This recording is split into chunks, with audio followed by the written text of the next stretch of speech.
Demand zone अगर 75 minute का बेहतर बना है तो 75 मिनट या 125 मिनट का बेहतर बना है, जिसमें बेहतर दिखेगा वो टाइम फ्रेम ही चूज करेंगे। जैसे डिमांड जोन 75 मिनट का बेहतर बना हुआ था ये यहाँ पे, तो 75 मिनट लगाए।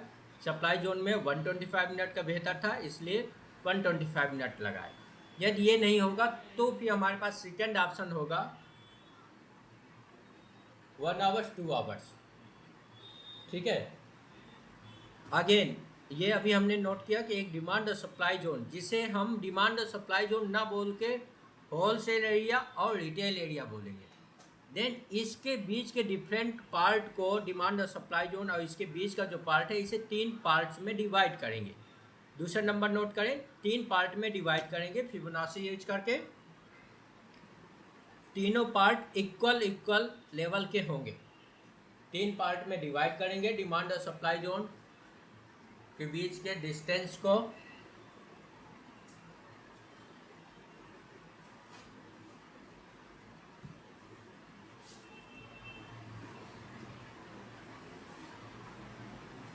और तीनों पार्ट इक्वल पॉइंट के होंगे।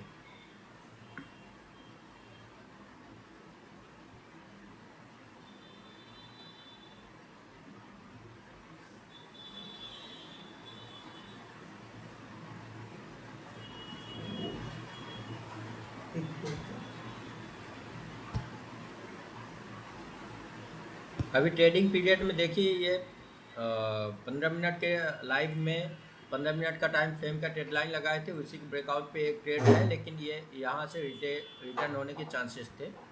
चलिए अभी क्लास पहले ख़त्म करेंगे। ठीक है, ये 3 पार्ट में डिवाइड हो गया।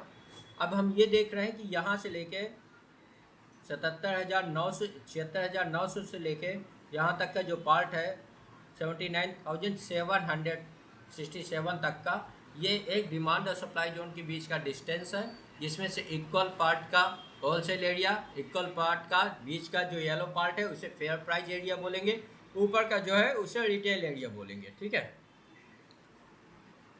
ये तीनों का नाम आप समझ गए। अगेन आप नोट करेंगे, डिमांड जोन में साइड वे मार्केट और अपटेन मार्केट में ट्रेड करेंगे। बुलिश डिमांड जोन में साइड वे मार्केट और अपटेन मार्केट दोनों में ट्रेड कर सकते हैं। अप साइड का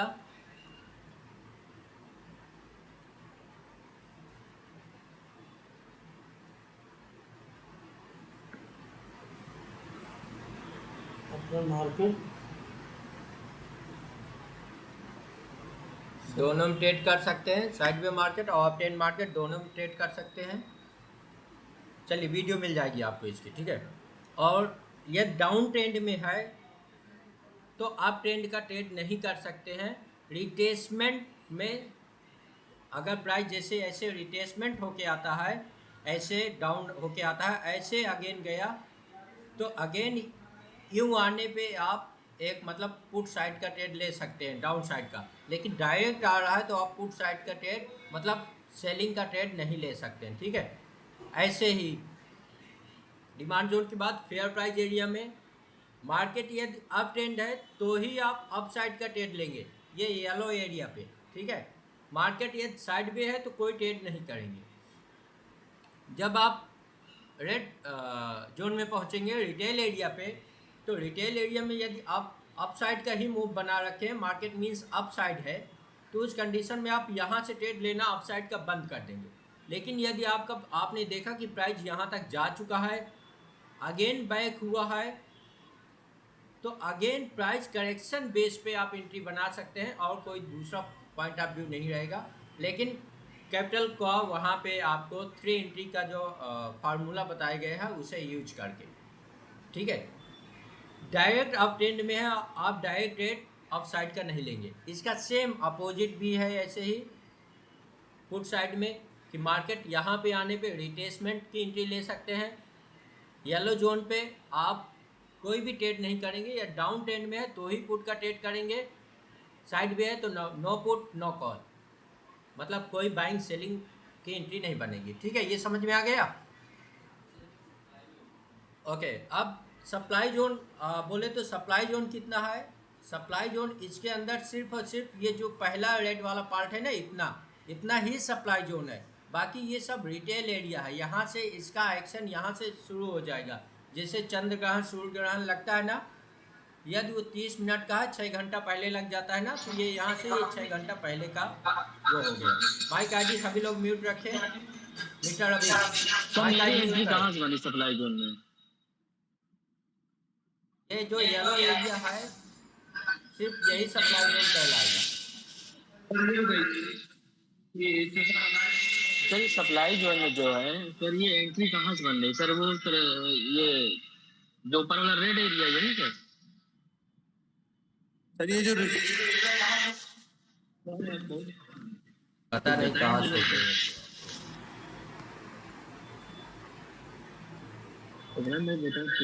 ये जो बने हुए हैं ये सप्लाई जोन बना हुआ है, ये डिमांड जोन बना हुआ है, दिख रहा है?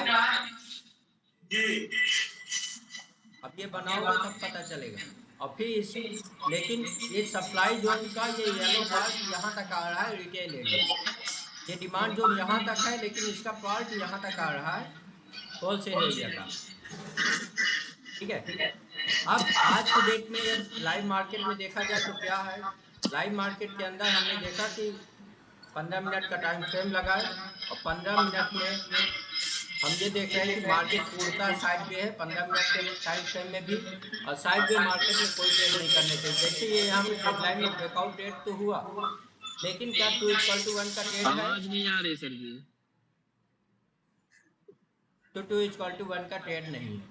अब यदि मार्केट पूर्णतः साइड पे होता तो ये यहाँ से डिमांड जोन में आएगा तो ट्रेड बनेगा, या फिर सप्लाई जोन में जाएगा तो वहाँ से ट्रेड बनेगा। यहाँ पे कुछ भी ट्रेड नहीं करने लायक है। और यदि ये इस जोन के अंदर आ गया तो आप पुट साइड का ट्रेड तभी बना सकते हैं जब एक बार यूँ आएगा और फिर रिट्रेसमेंट की एंट्री बनेगी। तो ये रहा आज का डिमांड और सप्लाई जोन कैसे बनाएंगे, उसे 3 पार्ट में कैसे डिवाइड करेंगे। Wholesale area, fair price area, yellow को क्या बोलेंगे, फेयर प्राइस एरिया, इसे रिटेल एरिया। देन आप इस पे जोन के अंदर आपको कंफर्म किया गया कोई भी ट्रेड नहीं लेंगे। यदि मार्केट डाउन ट्रेंड में है तो पुट कर लेंगे, अप ट्रेंड में है तो ही कॉल कर लेंगे। 20 वर्किंग डे में सिर्फ और सिर्फ आपको समझ लीजिए अगर 10 दिन भी ट्रेड मिल रहे हैं तो 10 ही दिन ट्रेड करें।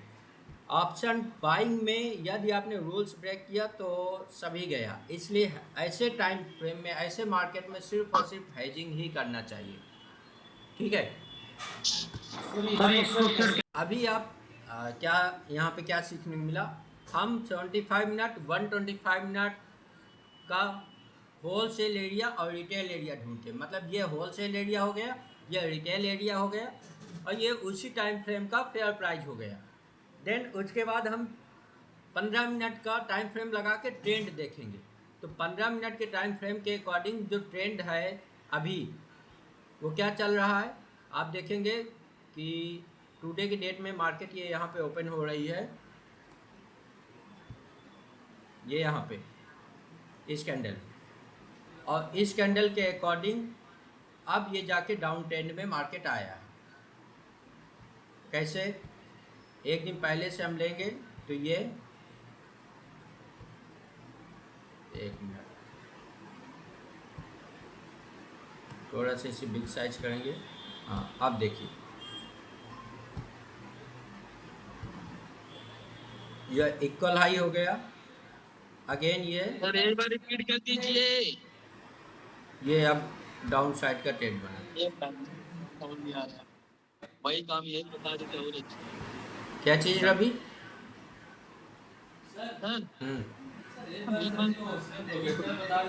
प्रोजेक्टर में ये नहीं बनेगा, ये लैपटॉप का चीज़ है, वहाँ नहीं बनेगा।